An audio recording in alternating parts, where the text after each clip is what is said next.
puedes ganar esa. On it. He's finished. I have to be there for life. There was a mixture, wasn't there, of boos and chanting, and Manchester City haven't given up, so there's still a chance this deal happens. And there's kind of semantics at play, because Chelsea's position is they expect Enzo Fernandez to stay. That's why he played, he came on, and let's not forget he was given the captain's armband as well. So that's kind of Chelsea doubling down.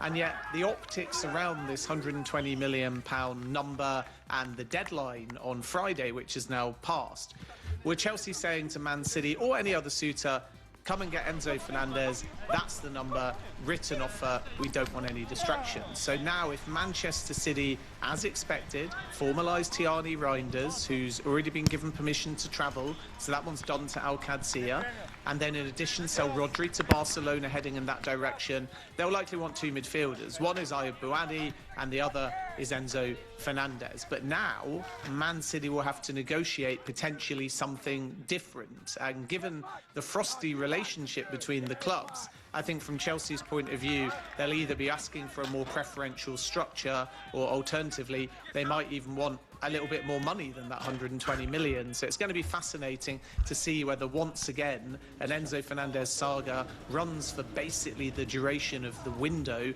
as it did, let's not forget, when Chelsea signed Enzo Fernandez from Benfica and they got him with about 5 minutes to spare. I mean, the deadline was a nonsense, wasn't it? It's posturing, don't you think? Posturing, but also Chelsea being very bullish in terms of driving a narrative, making a power play. The only thing is Man City are highly experienced in the market, and I think they called the bluff. And as a consequence, the deadline didn't become a deadline. It became a deadline for a very specific offer that was given to Enzo Fernandez's camp in May. So Chelsea had actually said at a point when maybe Real Madrid could have moved as well, this is the number, we're not going to budge on it. This is the structure. We're open to negotiating payment terms, and you've got all summer to pitch this to clubs. And eventually Chelsea got sick and tired of distractions and waiting. But the window is notoriously unreliable, and as long as there's time left in the window, Manchester City are well within their rights to say we're going to use that time. Booed yesterday in front of his own fans. I'm not surprised by that. No, he's going to have to take it on the chin and, see where it leads. I mean, I'm not convinced that he'll still be a Chelsea player by the end of the window. I think that's up in the air. It's a coin flip whether that will happen. But he's done things. I mean, he was the one that had a go at Chelsea Football Club for Maresca leaving. Remember, going back to last Christmas, he pointed out he didn't think that was right. The club had made a big mistake. So there we go. And talking to Maresca, what about this for a story? Expect City to struggle with life after Pep under Maresca. Think again. That's by Addison Rudd in the Times. And this, I have an issue with this, and I agree with Addison on this one. Now, Manchester United, when they lost Fergie and David Moyes came in, it was a completely different scenario than Pep leaving. Sir Alex left an ageing team that were champions. Okay, they were champions, but they were an aging team, and there was a lot of work to be done for the next manager. City are not that. Maresca's oldest forwards. His oldest forwards 26. So Haaland's 26, Semenya's 26, and Doku's 24.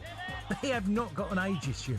Their club is still built to be successful, and with the players they're bringing in, they've let John Stones go because of obviously age, and he's moved on, and Bernardo Silva's moved on. You might see Rodri, which is okay, he's only 30, so he could still play a big part and a very important player. But Man City are not even in the same conversation as what happened at Old Trafford.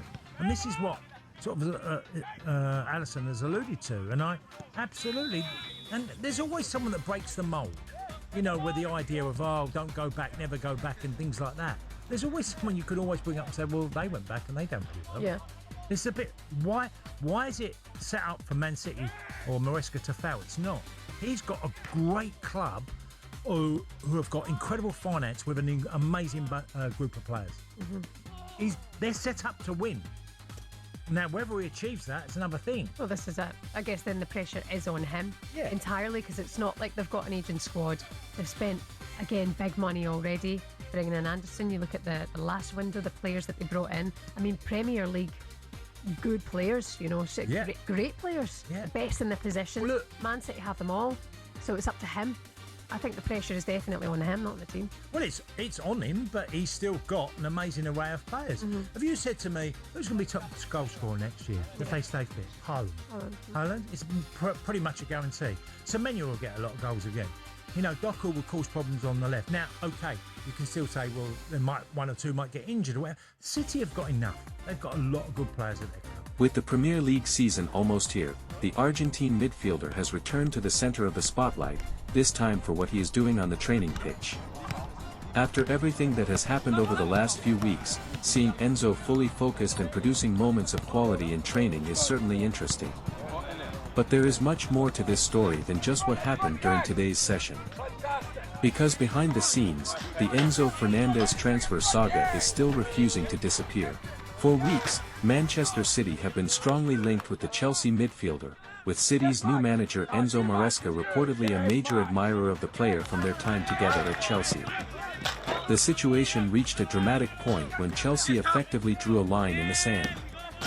The Blues set a deadline of 5 p.m. on Friday for Manchester City to make a bid of around £120 million for Fernandez. Chelsea's position was clear: if an interested club wanted to take Enzo away, they needed to meet that valuation within the deadline. But Friday came and went, and Manchester City did not submit the required £120 million bid before Chelsea's deadline. As a result, Chelsea now expect Enzo Fernandez to remain at Stamford Bridge for the 2026-27 season. On paper, that should have been the end of the story. But it wasn't. Because reports indicate that Manchester City have not completely abandoned their interest. Sky Sports reported that there is no guarantee City will not make another attempt before the transfer window closes on September 1st, with the situation potentially depending on what happens with Rodri and City's midfield options. And that is where this gets really interesting. City's interest in Enzo is not simply based on his reputation. Maresca already knows him. He coached him at Chelsea and understands the qualities Fernandez can bring to a midfield. And with City's midfield situation potentially changing, Enzo could remain an attractive target. So although Chelsea's deadline has passed, the possibility of another approach cannot completely be ruled out. For Chelsea, however, the message appears to be straightforward: Enzo is staying. And that means Xabi Alonso now has to work with the situation in front of him. And perhaps that is why Enzo's performance in training is so important.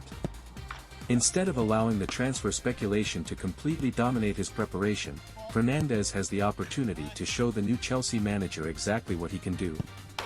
And today, he appeared determined to do just that. Enzo was involved in the intense training work, showing his technical ability, movement and passing quality as Chelsea continue preparing for the opening of the Premier League season.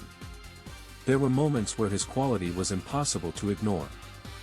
Quick combinations, sharp passing, movement between the lines, and that ability to influence the tempo of a session. These are the qualities that made Chelsea spend a British record fee to bring him to Stamford Bridge in the first place. But now, under Xabi Alonso, Enzo has another challenge. He has to prove that he can become an important part of this new system. Alonso has his own ideas about how Chelsea should play. The midfield needs intensity. It needs players who can defend, progress the ball and contribute creatively.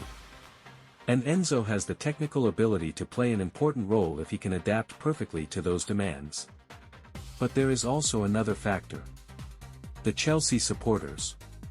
Enzo's recent transfer situation has already created tension with sections of the fanbase.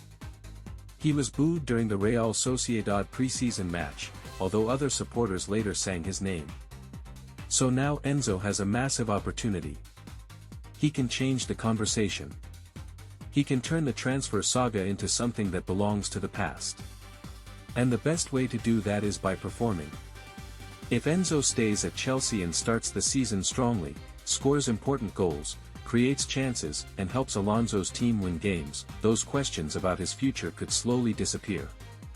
But if Manchester City come back with a serious offer later in the window, the story could suddenly explode again.